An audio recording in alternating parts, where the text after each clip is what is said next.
Hello friends. My name is Nickel, and today I'm going to tell you a story which will make you think. So let's start. In the summer of 1982, a series of chilling discoveries along the Green River in Washington state would spark one of the most infamous serial murder investigations in American history. What initially appeared to be isolated incidents soon evolved into a nightmare that would haunt law enforcement and the local community for decades. The first signs of danger emerged when several young women suddenly vanished from the streets of King County. Many of them were teenagers or women in their early 20s. They were often seen along Pacific Highway South, a stretch of road known for motels, truck stops, and areas where sex workers frequently gathered. At first, their disappearances did not receive widespread attention. Friends and family reported them missing, but many were assumed to simply left town or chosen a transient lifestyle. Everything changed when the bodies began to appear. On August 15, 1982, authorities discovered the body of a young woman floating in the Green River near Kent, Washington. The discovery shocked local residents, but investigators initially hoped it was an isolated crime. Their hopes were quickly shattered. Within days, more bodies were found in or near the same river. The victims were all young women, and many shared similar backgrounds.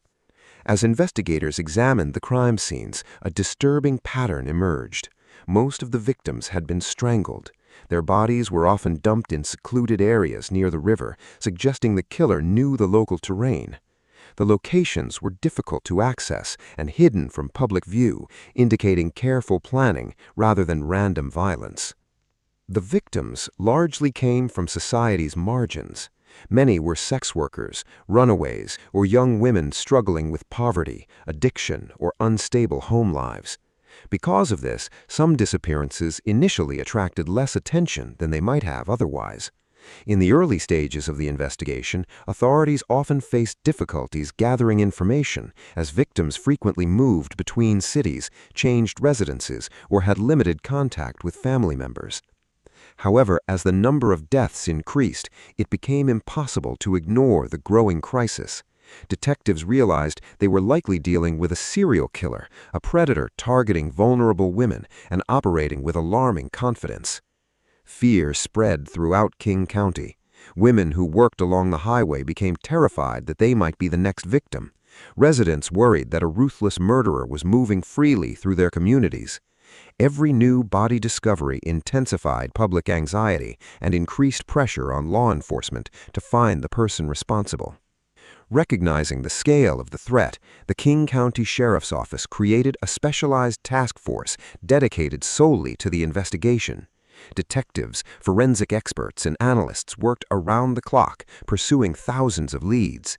The case rapidly expanded into what would become the largest and most expensive criminal investigation in the history of Washington state. Investigators interviewed hundreds of witnesses and compiled extensive lists of possible suspects. They examined vehicle registrations, employment records, and reports of suspicious activity. Yet despite their efforts, the killer remained elusive. There were few eyewitnesses, little physical evidence, and no clear suspect who could be definitively linked to the murders. As the task force studied the dump sites, detectives developed an important theory. The killer appeared to know the area exceptionally well. The body location suggested someone familiar with remote roads, wooded areas, and hidden spots along the Green River. Investigators believed the murderer likely lived or worked nearby and blended easily into the community. He was probably an ordinary-looking local man who attracted little suspicion. This realization was deeply unsettling. It meant the killer could be anyone, a neighbor, co-worker, customer, or passerby. While police searched for answers, the murderer continued to operate in the shadows, watching, waiting, and selecting new victims. By the end of 1982, the Green River investigation had already become one of the most complex serial murder cases in American history. Detectives knew they were hunting a highly organized predator, but they had no idea that the killings would continue for years and that the true identity of the Green River killer would remain hidden far longer than anyone imagined. As the Green River Task Force worked tirelessly through the mid-1980s, one name repeatedly surfaced during the investigation: Gary Ridgway. At the time, however, he was just one of thousands of potential suspects being examined by detectives. No one could yet prove that the quiet truck painter from Washington was responsible for the growing list of murders. Ridgway lived what appeared to be a completely ordinary life. He worked as a truck painter at a manufacturing plant, where co-workers described him as reliable, hard-working, and somewhat reserved. He rarely attracted attention and blended easily into his surroundings. To neighbors, he seemed like a typical blue-collar worker who went to his job every day and returned home to his family each evening. Behind that ordinary exterior, however, investigators would later discover a much darker reality. Unlike many serial killers who sought publicity or enjoyed taunting police, Ridgway preferred anonymity. He avoided drawing attention to himself and carefully maintained the image of a normal citizen. This ability to appear harmless became one of his greatest advantages. By 1984, detectives had accumulated enough information to place Ridgway on their growing suspect list. Several witnesses reported seeing him in areas frequented by some of the victims. In addition, there were indications that he had contact with sex workers along Pacific Highway South, the very area where many victims were last seen alive. Police brought Ridgway in for questioning. During the interview, detectives attempted to identify inconsistencies in his story and evaluate his behavior. Ridgway remained calm and cooperative. He denied any involvement in the murders and provided explanations for his activities. While investigators found him suspicious, they lacked the hard evidence necessary to arrest him. At the time, forensic science was far less advanced than it is today. DNA technology was still in its infancy and unavailable as an effective investigative tool. Detectives relied heavily on witness statements, physical evidence, and confessions. Unfortunately, none of the evidence against Ridgway was strong enough to support criminal charges. As a result, he walked out of the police station a free man. While investigators continued searching for the Green River Killer, Ridgway continued living his double life. During the day, he worked alongside co-workers who had no idea of the horrors that would later be linked to him. He attended family gatherings, socialized with acquaintances, and maintained relationships that made him appear trustworthy. Friends and relatives saw a quiet man focused on work and family responsibilities. Yet, according to what Ridgway would later confess, many of his evenings and weekends were spent hunting vulnerable women. One of the most disturbing aspects of the case was Ridgway's knowledge of the local landscape.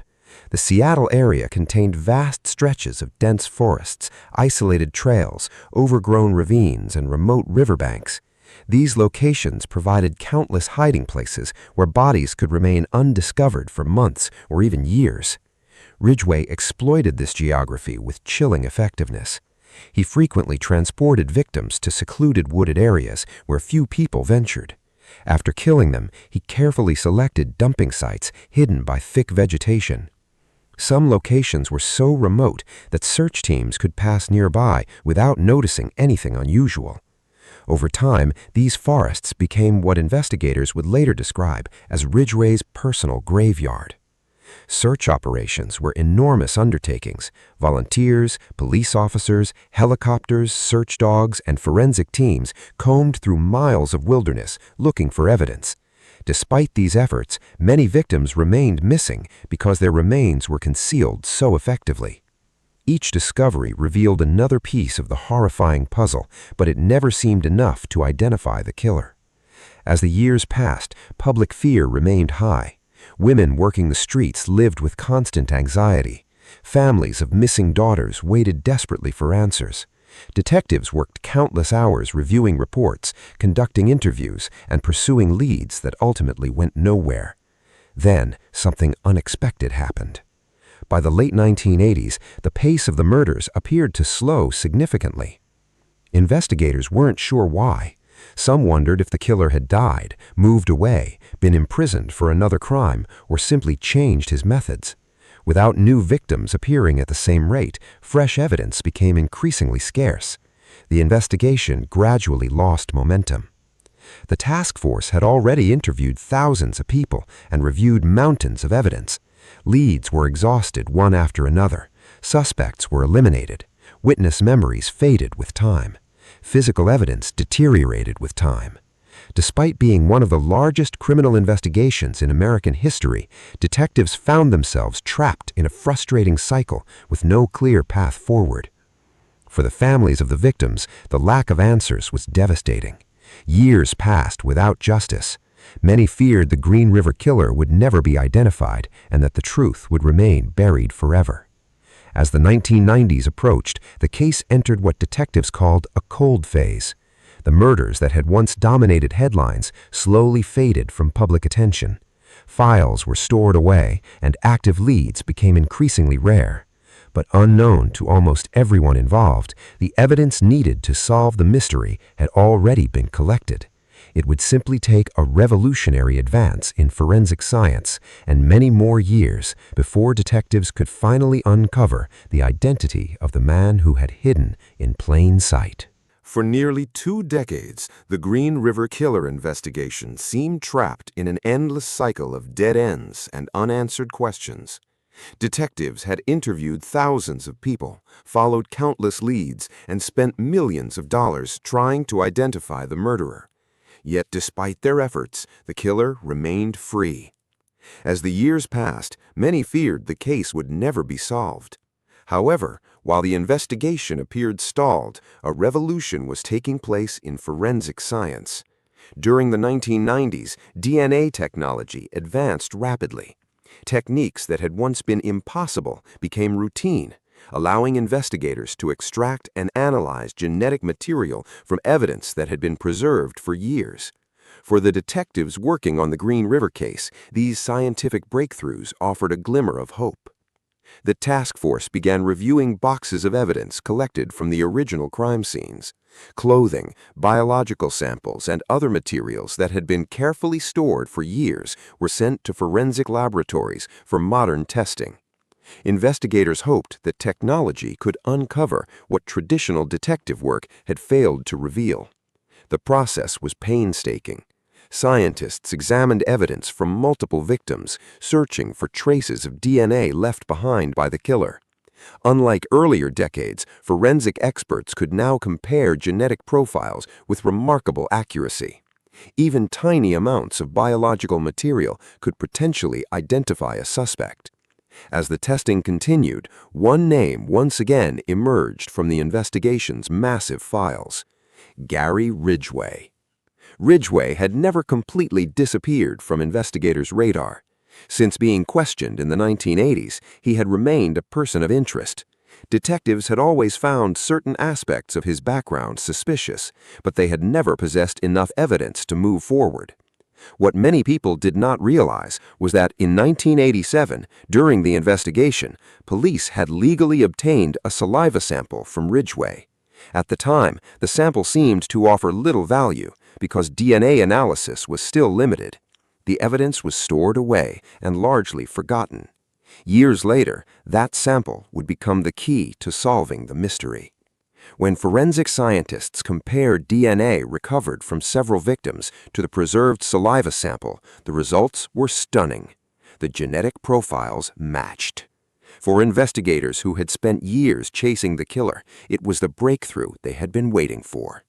The evidence was powerful, objective, and difficult to challenge. Unlike witness testimony or circumstantial evidence, DNA established a direct connection between Ridgway and multiple victims. After nearly 20 years of uncertainty, detectives finally had the proof they needed. The task force moved carefully. Investigators spent months verifying the results, reviewing evidence, and building a case strong enough to withstand scrutiny in court. They wanted to ensure there would be no mistakes. Then came the moment they had dreamed about for years. On November 30th, 2001, law enforcement officers moved into position near Ridgway's workplace. As he left work, believing it was just another ordinary day, detectives approached and placed him under arrest. The quiet truck painter, who had hidden behind a mask of normalcy for decades, was finally in custody. News of the arrest spread rapidly across Washington state and throughout the country.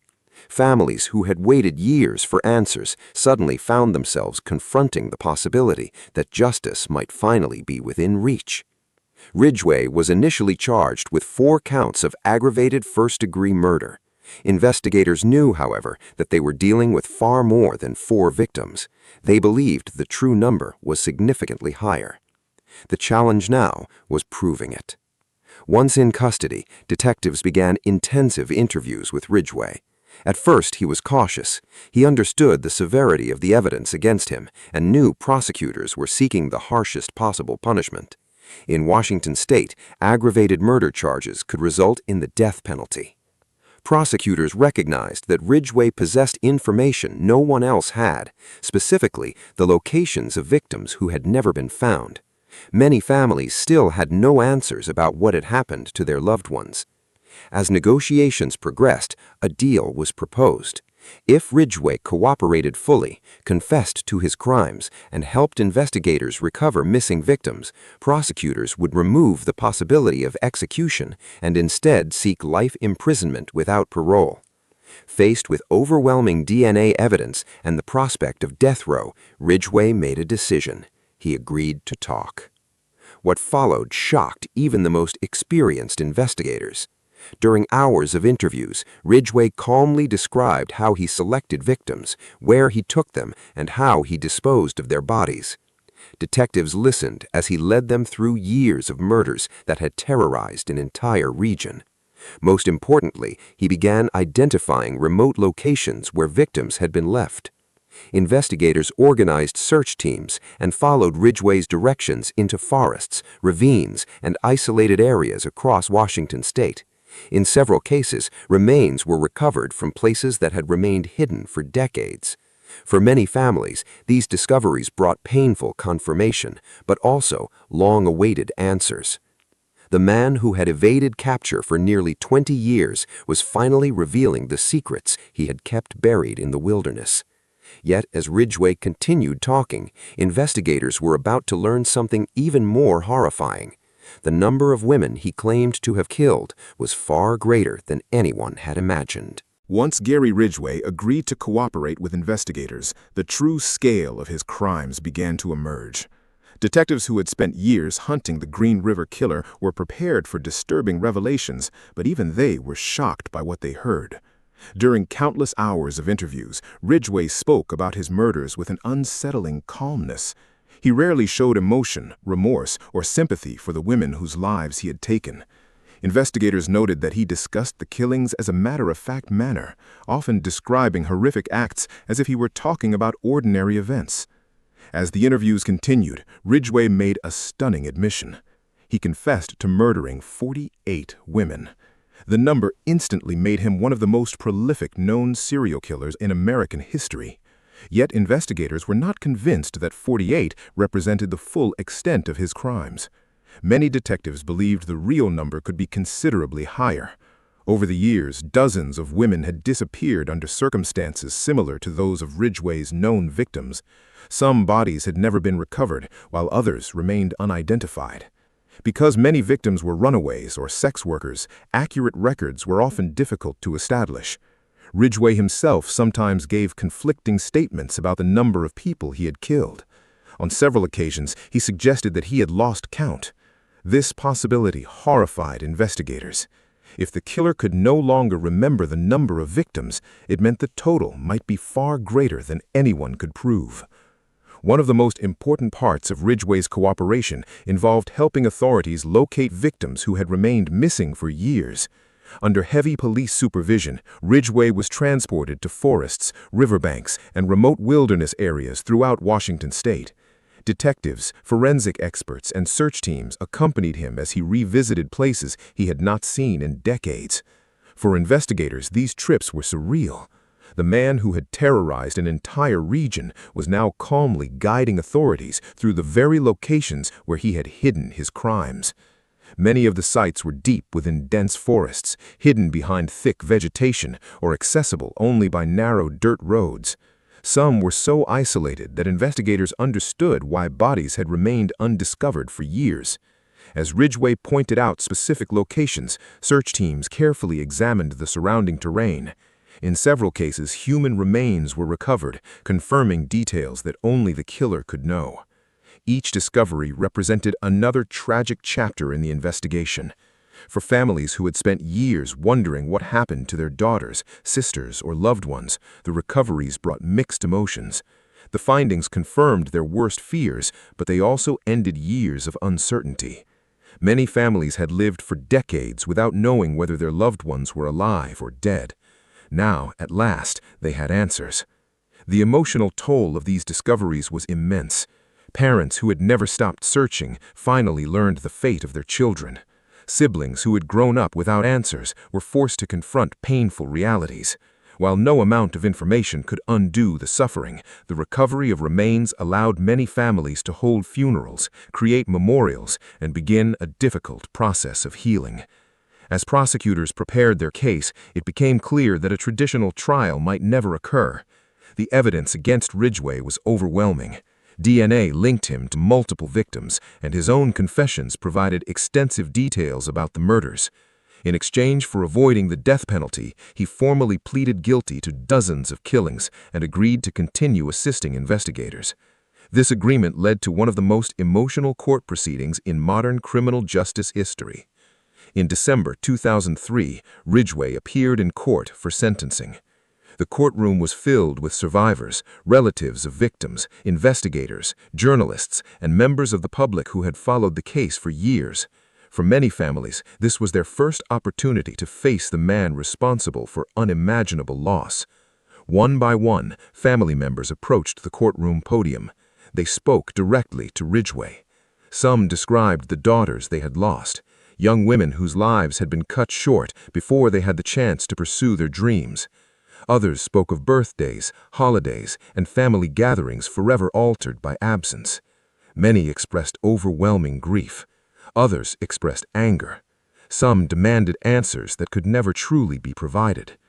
The courtroom became a place where decades of pain, frustration, and heartbreak were finally voiced. Throughout much of the hearing, Ridgway sat quietly, often displaying little visible emotion. His detached demeanor only deepened the pain felt by many family members who struggled to understand how someone could take so many lives and appear so unaffected. Psychologists and criminal profilers spent years analyzing Ridgway's motives.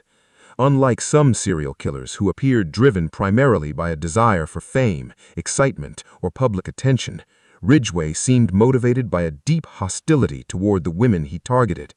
Most of his victims were vulnerable individuals living on society's margins, making them easier targets and less likely, in his view, to generate immediate concern. Investigators concluded that Ridgway's crimes were rooted in a disturbing combination of control, resentment, and dehumanization. He viewed his victims not as people with families and futures, but as objects he could exploit and discard. This mindset allowed him to kill repeatedly over many years while maintaining what appeared to be a normal life. By the end of the sentencing hearing, the legal chapter of the Green River investigation was largely complete. Ridgway would spend the rest of his life behind bars, never again walking free. But the impact of his crimes would continue to be felt for generations. The Green River case had exposed the vulnerability of marginalized women, challenged law enforcement methods, and become one of the largest serial murder investigations in American history. And even with the confessions, one haunting question remained. Was 48 really the final number, or were there still victims whose stories would never be fully known? In December 2003, after years of investigation, countless searches, and one of the largest criminal cases in American history, Gary Ridgway finally received his sentence. The man responsible for decades of terror would never again walk free. The judge sentenced Ridgway to life imprisonment without the possibility of parole. Because of the agreement he had made with prosecutors, he avoided the death penalty by confessing to his crimes and helping authorities locate victims whose remains had never been recovered. For many families, the sentence brought a sense of justice, though not necessarily peace.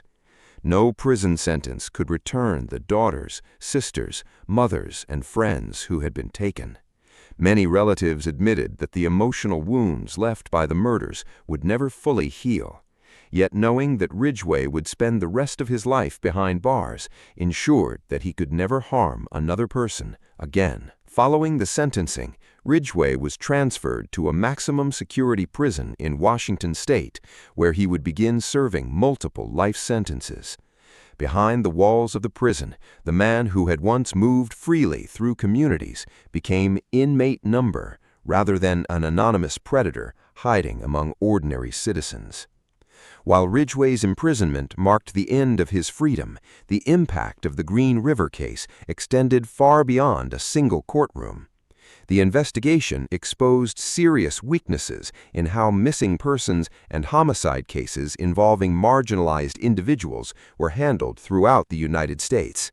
Many of Ridgway's victims were sex workers, runaways, or women struggling with difficult circumstances. In the early years of the investigation, some disappearances did not receive the urgency they deserved. The case forced law enforcement agencies to confront an uncomfortable reality. A victim's lifestyle should never determine the value placed on their life. As a result, police departments across the country began improving procedures for investigating missing persons cases. Greater attention was given to vulnerable populations, and agencies became more aware of patterns that could indicate the presence of a serial offender. Another major lesson involved cooperation between jurisdictions. Before the Green River case, communication between different police departments was often limited. Important information could remain isolated in separate files, making it difficult to connect related crimes occurring in different locations. The Green River Task Force demonstrated the necessity of sharing information across city, county, and state lines. Future investigations increasingly relied on coordinated databases, interagency cooperation, and centralized information systems designed to identify criminal patterns more quickly. Perhaps the most revolutionary aspect of the case was its role in highlighting the power of forensic science. When detectives first investigated the murders in the 1980s, DNA profiling was either unavailable or too limited to solve complex cases. Evidence that seemed insignificant at the time was carefully preserved, even though investigators lacked the technology to fully analyze it. Years later, scientific advancements transformed that evidence into the key that unlocked the entire case. The successful use of DNA to identify Ridgway became one of the most significant examples of modern forensic science solving a long unsolved serial murder investigation. It demonstrated that even when a criminal escapes detection for years, evidence can continue waiting silently for technology to catch up. The Green River case inspired investigators across the world to preserve evidence more carefully, knowing that future scientific developments might reveal answers that were impossible to obtain in the present. Today, the investigation is frequently studied in law enforcement academies, criminal justice programs, and forensic science courses. It serves as a powerful example of both the challenges and successes involved in solving serial murder cases. For detectives who worked the case, the lessons were unforgettable.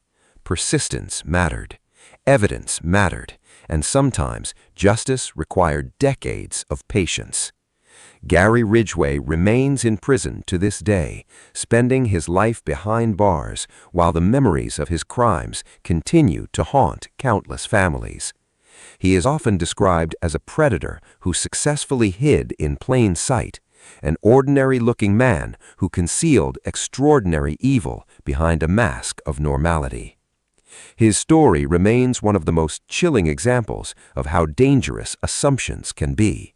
Neighbors, co-workers, and acquaintances saw a quiet, hard-working individual. Few could imagine that he was responsible for one of the deadliest serial murder sprees in American history. The Green River Killer case ultimately stands as more than the story of a murderer. It is a story about the determination of investigators who refused to give up, the resilience of families who never stopped seeking answers, and the power of science to uncover truths that once seemed permanently buried. More than anything, it serves as a reminder that justice is not always immediate, but with persistence, dedication, and advancing technology, even the most elusive criminals can eventually be brought to account for their actions. And with this, our story ends. If you liked the food, then like it and subscribe to hear more such stories.